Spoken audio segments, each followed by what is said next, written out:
بعد دوسرے نمبر پر سب سے بڑا مرتبہ نبیوں میں جس کا ہے میرے آقا علیہ السلام کے بعد وہ ذات حضرت ابراہیم خلیل اللہ کی ذات ہے.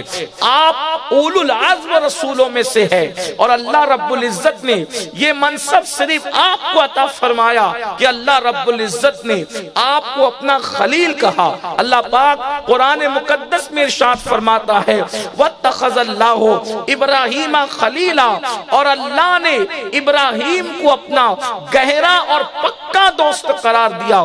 خلیل کا مطلب ہوتا ہے گہرا اور پکا دوست. میرے آقا صلی اللہ علیہ وآلہ وسلم کے دیوانوں، اللہ کا گہرا اور پکا دوست جس کو ہونے کا شرف حاصل ہے وہ حضرت سیدنا ابراہیم خلیل اللہ علیہ السلام کی ذات ہے. اس سے پہلے کہ جناب ابراہیم علیہ السلام کی زندگی کے کچھ اوراق ہماری نگاہوں کے سامنے سے گزرے اور ہمیں زندگی گزارنے کا کوئی سلیقہ، کوئی طریقہ نصیب ہو، آپ کو اندازہ ہونا چاہیے اللہ نے ابراہیم کو خلیل کیوں بنایا. خلیل بنانے کی وجہ کیا ہے؟ ایک مرتبہ حضرت اسرائیل علیہ السلام، حضرت ملک الموت کو اللہ نے حضرت ابراہیم کے گھر میں بھیجا اور فرمایا جاؤ ابراہیم کو خبر دو کہ میں نے اس کو اپنا خلیل بنایا، اور خلیل کیوں بنایا وہ بھی ابراہیم کو اطلاع دے دو. اب آئیے، اللہ اکبر، میرے آقا صلی اللہ علیہ وآلہ وسلم کے دیوانوں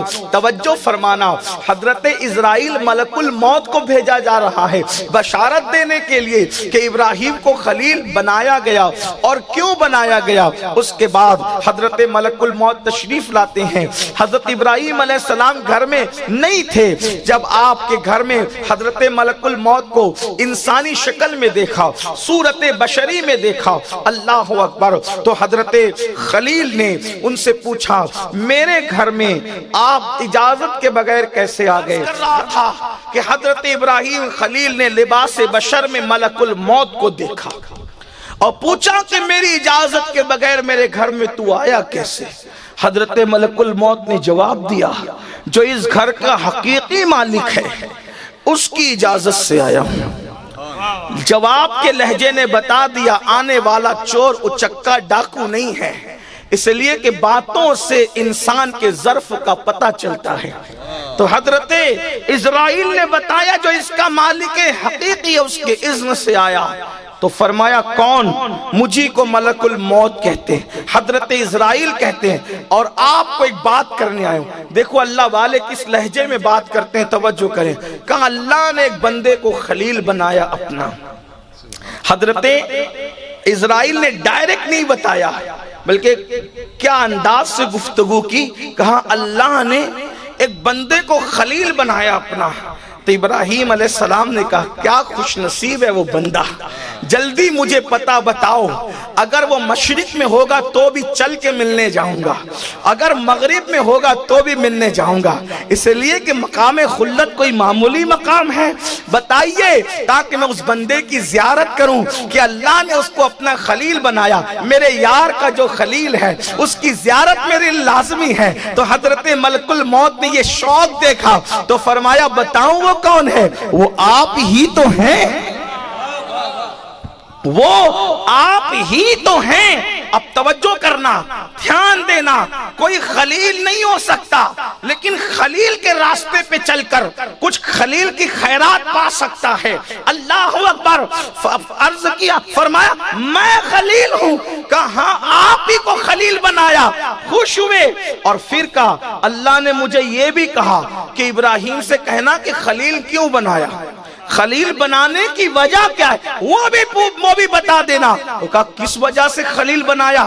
اب سنیں، جن کی پوری توجہ تسبیح گھمانے کی طرف، جن کی پوری توجہ صرف مصلے کی طرف، جن کی پوری توجہ رات دن زبان پہ جو ہے وہ اوراد و وظائف کی طرف ہے، حالانکہ میں تسبیح، مصلہ، اوراد و وظائف کا قطعاً مخالف نہیں، بلکہ میرا مشن زندگی کا یہی ہے کہ اللہ کرے لوگ اس طرف پائیں، لیکن جو اسی کو سب کچھ سمجھ کر سب چھوڑ بیٹھے ہیں، ان سے یہ بتایا جائے کہ دین مکمل دین ہے، دین پورا نظام حیات ہے، دین مکمل قانون الہی ہے، دین مکمل دین ہے، تو اللہ اکبر۔ خلیل اللہ کو جب خوشخبری ملی کہ اللہ نے آپ کو خلیل بنایا اور فرمایا کہ بتا دینا کہ خلیل کیوں بنایا، تو اس وقت خلیل اللہ نے کہا خلیل کیوں بنایا، تو فرمایا چند وجوہات کی بنیاد پر سب سے پہلی چیز تمہیں خلیل بنانے کی یہ ہے کہ تم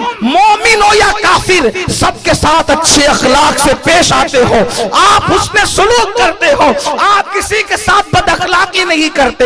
نمبر دو، خلیل ہونے کی وجہ آپ لوگوں کو دیتے ہو، لوگوں سے کچھ مانگتے نہیں ہو، اسی وجہ سے اللہ نے آپ کو مقام خلت عطا فرمایا۔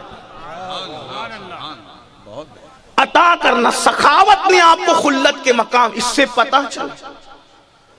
پتہ چلا کہ سخی اللہ کا محبوب ہو، بلکہ حدیث پاک میں السخی حبیب اللہ ولو کانوا فاسقون، سخاوت کرنے والا اللہ کا محبوب ہے اگرچہ وہ گناہگار ہو کے، کوئی گناہگار سخاوت کر کے بھی خدا کا محبوب بن سکتا ہے۔ اس سے سخاوت کی عظمت پتہ چلتی۔ حضرت ابراہیم علیہ السلام نے پوری زندگی کبھی اکیلے کھانا نہیں کھایا، ابراہیم علیہ السلام نے پوری زندگی کبھی اکیلے کھانا نہیں کھایا۔ ایک دن کھانا کھانے کے لیے تیاری کی اور کوئی مہمان نہیں ملا، تو مہمان ڈھونڈتے ڈھونڈتے 12 میل تک چلے گئے، اکیلے نہیں کھائیں گے کسی مہمان کے ساتھ۔ اور یہاں حال یہ ہے کہ اگر بہن بھی مہمان بن کر گھر آئے تو کچھ لوگوں کے ماتھے پر شکن آتا ہے۔ یاد رکھنا، مہمان کی، صوفیہ کہتے ہیں مہمان کی عزت کرنا اللہ کی تعظیم کرنے کے برابر ہے، اللہ کی تکریم کے برابر ہے۔ اور اللہ کے رسول علیہ السلام فرماتے ہیں جو اللہ اور یوم آخرت پر ایمان رکھتا ہو اس کو چاہیے کہ وہ مہمان کی عزت کرے، مہمان کی تکریم کرے، مہمان کی تعظیم کرے۔ اور آپ کو بتاؤں، خلیل اللہ کے بارے میں کہا کہ آپ دیتے ہیں، مانگتے نہیں، آپ دیتے، سخاوت کرتے ہیں۔ آئیے اس کی ایک جھلک آپ کو بتاؤں مولا کائنات کی زندگی میں۔ اللہ اکبر، سید السادات، مولا کائنات علی مرتضیٰ سیدنا علی کرم اللہ تعالی وجہہ الکریم کے بارے میں علامہ شرف الدین یحییٰ منیری لکھتے ہیں، ذرا کوئی سخاوت کا یہ انداز دیکھیں، حاتم طائی کی روح بھی رشک کی نظر سے دیکھتی ہوگی۔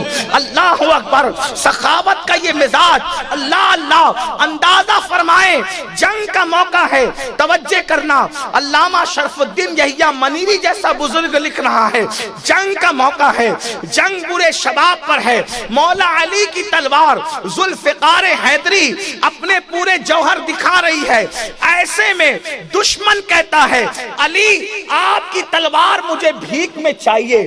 توجہ کرنا، عین جنگ کی حالت میں علی یہ مرتضیٰ سے کہا جا رہا ہے علی آپ کی تلوار مجھے بھیک میں چاہیے، اٹھی ہوئی تلوار فوراً آڑی ہو جاتی ہے اور یوں دشمن کے ہاتھ میں دے دی جاتی ہے۔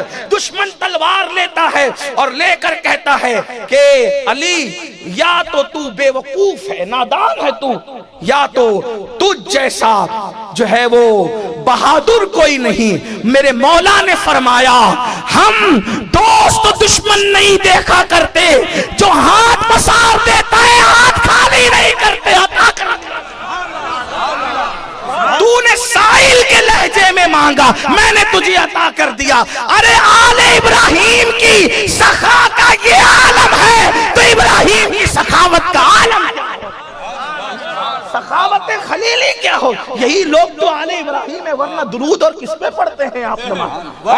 یہ تو آل ابراہیم، یہی لوگ تو ہیں رہ کے فاقے میں محمد کے، رہ کے فاقے میں اوروں کو کھلانے والے، ایسے ہوتے ہیں محمد کے گھرانے۔ دشمن کو بھی جنگ کی حالت میں تلوار بھیک میں دیتے ہوئے کسی کو دے، اگر وہ ہے تو وہ آل ابراہیم۔ جب یہ اولاد ابراہیم کی سخاوت، اس لیے کہ باپ کا گر اولاد میں نظر آتا ہے، باپ کا حر، باپ کا گر، باپ کا فن، باپ کی صفت اولاد میں دکھتی ہے۔ تو عرض یہ کر رہا تھا کہ اللہ نے فرمایا حضرت ملک الموت سے کہ کہنا کہ تم اخلاق میں بے مثال ہو، سخاوت کرتے ہو، مانگتے ہیں۔ اس سے پتہ چلا نہ مانگنا اللہ کو کتنا پسند ہے، نہ مانگنا اللہ کو کتنا پسند ہے کہ نہ مانگنے والے کو خلیل بنائے، دینا کتنا پسند ہے کہ دینے والے کو خلیل بنائے۔ اسی لیے حضور علیہ السلام نے اپنی پوری زندگی کسی سے کچھ نہیں مانگا۔ اگر کوڑا زمین پہ گر گیا اور حضور اپنی سواری پر ہے تو کسی صحابی کو نہیں کہا کہ میرا کوڑا اٹھا کے دو، کوڑا بھی نہیں مانگا۔ اگر کسی نے دیکھ لیا، خود سے پیش کیا، نہ نظر پڑی تو حضور خود اتر کر اپنا کوڑا اٹھا لیا کرتے تھے۔ حضور علیہ السلام نے کسی سے کوڑا تک نہ مانگا۔ اللہ اکبر۔ تو یہ سیدنا ابراہیم خلیل اللہ